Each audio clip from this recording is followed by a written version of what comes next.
ባህር ዳር ምን ይሰራል አብይ አህመድ? ለምን መከላከያ ልብስ ለብሶ መጣ? 2 ኢታማዦር ሹሙን አዲስ አበባ ለምን ጥሎት መጣ? 3 በጣም ተራ ጥያቄዎችን ብንጠይቅ አብይ አህመድን በጣም ተራ ጥያቄዎች አብይ አህመድን እንደዚህ ብሎ ከነደሙ ተጨማልቆ ታገኘዋል። ያለፉት ዓመታት የዲሞክራሲ ስርዓት ስንገነባ በመሀል እየገጠመ የነበረውን የአፋኝነት ዝንባሌ ለመቃረን መላው የኢትዮጵያ ሕዝብ በአንድ ድምፅ ከፍተኛ ጥረት አድርጓል። አሁን ከቅርብ ጊዜ ወዲህ በኢትዮጵያ ውስጥ እያጋጠመ የነበረውን መፈናቀል፣ እያጋጠመ የነበረውን ግድያ፣ እያጋጠመ የነበረውን ዘረፋ በተመለከተ የጸጥታ ተቋማት ጠንከር ያለ ግምገማ አካሂደው ነበር። በግምገማው በየደረጃ ያለው ጸጥታ ኃይል ስራውን በአግባብ በመስራት የህዝቡን ደህንነት ማስጠበቅ፣ ህዝቡ ካለ ችግር ወጥቶ እንዲገባ ማድረግ ህገ መንግስታዊ ግዴታ እና ኃላፊነት መሆኑን አምኖ እንዲሰራ የጋራ መግባባት ላይ ተደርሷል።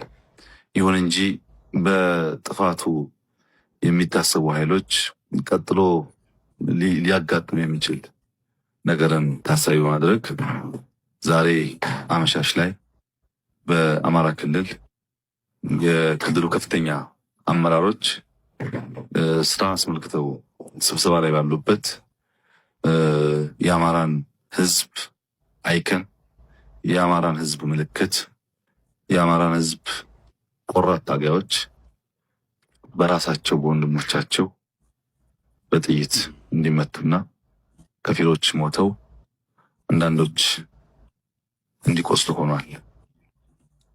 ይህ በአማራ ክልል ያጋጠመው ቆሰሉ የተባሉትንም እነ ዘዝዋሴን በኋላ ላይ አብይ አህመድ ጨርሷቸዋል። አብይ አህመድ ይህን ንግግር ያደረገው ባህር ዳር ሆኖ ነው። ኦኬ አሚኮ ብቻውን ሆኖ ነው። ከፊቱ ያለው ማይክ የአማራ ቴሌቪዥን አማራ ቲቪ የሚል ማይክ ነው ፊቱ ላይ ያለው። ከዛ በኋላ የአማራ ክልሉን ደግሞ ግድያ የአማራውን ከጨረሰ በኋላ አዲስ አበባ ላይ ምን እንዳደረገ ደግሞ ይናገራል። እንስማው። ችግር እና የመፈንቅለ መንግስት ሙከራ በከፍተኛ የኃላፊነት ስሜት ሆኖ እያስተባበረና እየመራ የነበረውን ጠቅላይ ኤታማዦር ሹም በቅጥረኛ የተገዙ የቅርብ ሰዎች አሁን አመሻሽ ላይ ምንወደውን ምናከብረውን ጠቅላይ ኤታማዦር ሹም መሰል ጥቃት ተፈጽሞበታል። መላ ኢትዮጵያ ሕዝብ በዚህ እንግዲህ አምዳይ በተላቅ ኃላፊነት እዛ ሆኖ አዲስ አበባ ሆኖ የሚመራው የኢትዮጵያ ጀነራል ኢታማዦር ሹሙ በወቅቱ ጀነራል ሰዓረ ኦኬ እሱ ባህር ዳር ነኝ ሰዓረ ሲገደል እኔ አዲስ አበባ አይደለው። እነዚህ ባህር ዳር ራሱ ነው የመጣው። ሰዓረን አላከው ባህር ዳር ነበር መጀመሪያም እሱ አንተ እዚህ ሆነ አስተባብር ብሎ አዲስ አበባ እሱ ባህር ዳር ሆኖ ያንን ግድያ ከፈጸመ በኋላ አብይ አህመድ ከዛ በኋላ በዚህ ቀውስ ላይ እዛው ሰዓረ ደግሞ ባለበት ቦታ ላይ ጠባቂውን አስቀድመው ቀይረው ሰዓረ ላይ እርምጃ እንዲወሰድ አደረጉና አብይ አህመድ ከዛ ምን አለመጣና የአማራውን ግድያ አማራዎች ከአማራ ጋር እርስ በርስ ተፋጁ፣ የሰዓረን ግድያ ደግሞ ከማጋር አገናኘው ከአማራዎች ጋር አገናኘውና በፌደራል መንግስቱ ላይ የተቃጣ ምን አለ መፈንቅለ መንግስት አካል ነው፣ ስለዚህ ኢታማዦሩን ገደሉት ብሎ በአንድ ድንጋይ አማራን ከአማራ እና አማራን ከትግራይ ያላትምልኛል ያለውን የራሱን ፍጅት ፈጸመ። በዚህ ጉዳይ ላይ ገና ብዙ ያልወጣ መረጃ እንዳለ ሁሉ ጊዜ ማውቃለሁ። በአማራ አመራሮች ግድያ ላይ አብይ አህመድ ስለነበረው ሚና ቀጥተኛ ሚና ታሪክ ያወጣዋል።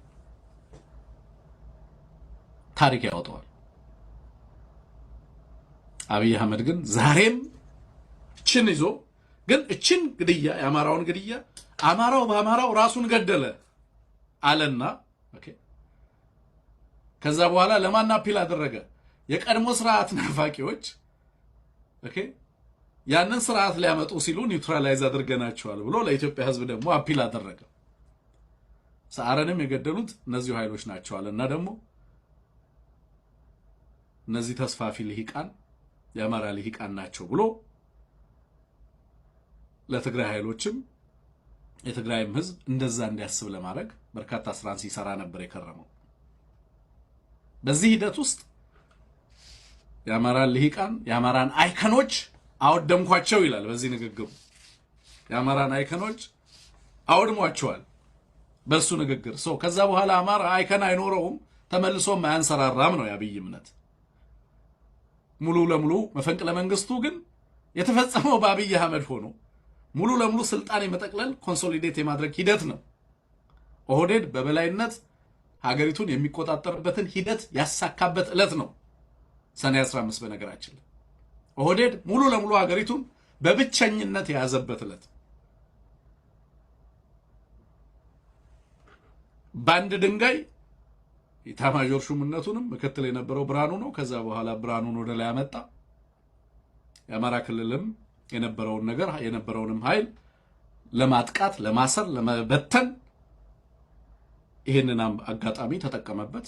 የሚፈልገውን ነገር እያሳካ ዛሬም ድረስ አማራውን ከአማራው ያባላልኛል ብሎ ይሄንን እየመዘዘ አማራው ወደፊት ሳይሆን ወደኋላ ሲመለከት እንዲኖር የገጠመውን ተጨባጭ ሪያሊቲ ሳይሆን በትዝታ እየቆዘመ ፖለቲክስ ኦፍ ሜሞሪ በዛ ውስጥ እያዘነ አመራሮቼ እኮ ተበልተውብኝ እያለ እንዲያለቅስ ሌላ አመራር አይኖረኝም እንዲል መቼም አይመጣም።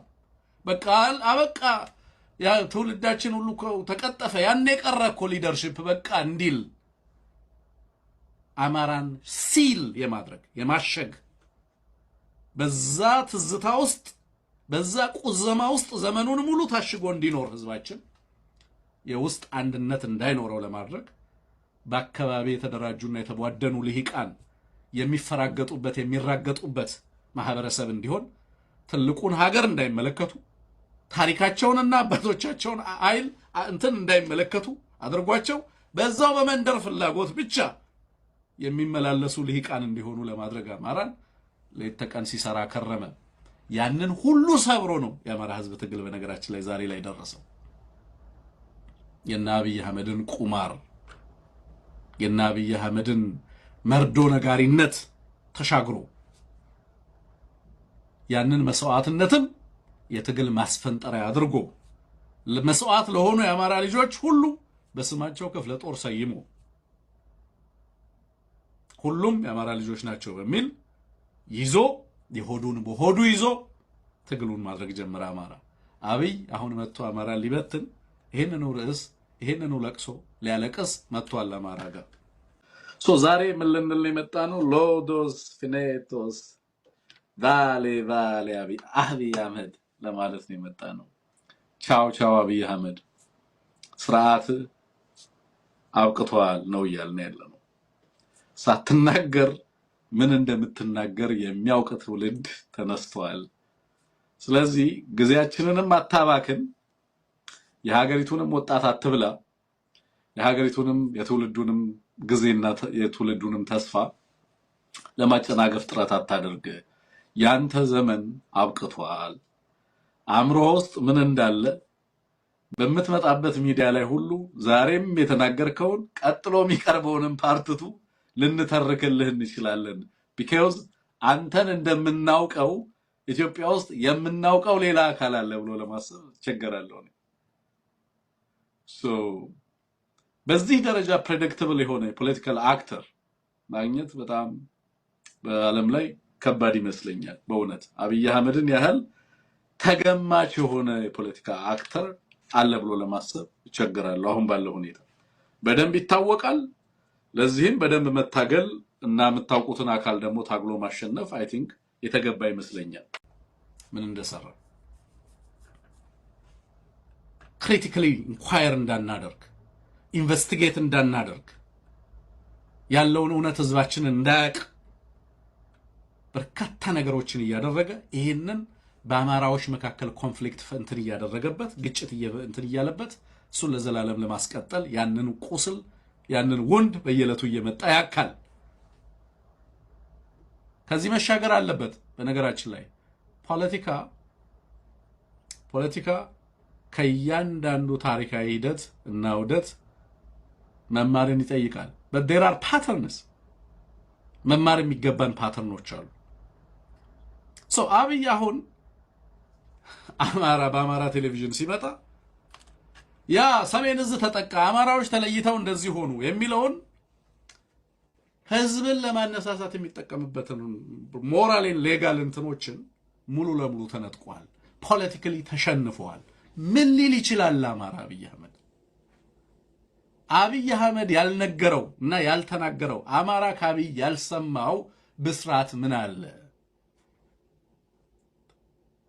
ከትግራይና ከኤርትራ የሚመጣ ስጋት አብይ አህመድ አማራ ላይ ያልፈጸመው ምን አለ? ምን ቀረንና ምን ጥቃት እንጠብቃለን? ህዝባችን በሀገሩ እንዳይኖር፣ በሀገሩ እንዲዋረድ፣ በሀገሩ እንዲጠቃ በየዕለቱ በእንደዚህ አይነት ጥቃቶች ውስጥ እንዲኖር ህዝባችን ያደረገ ስርዓት ለአማራ አሁን ምን ሊያቀርብለት ይችላል? ምን ሊነግረው ይችላል?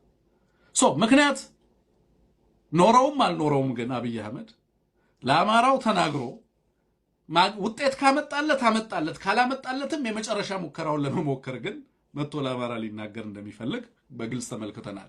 ለምንድን ነው የሚናገረው? በግልጽ የጦርነቱ ውጤት ምን እንደሚሆን አይገምትም።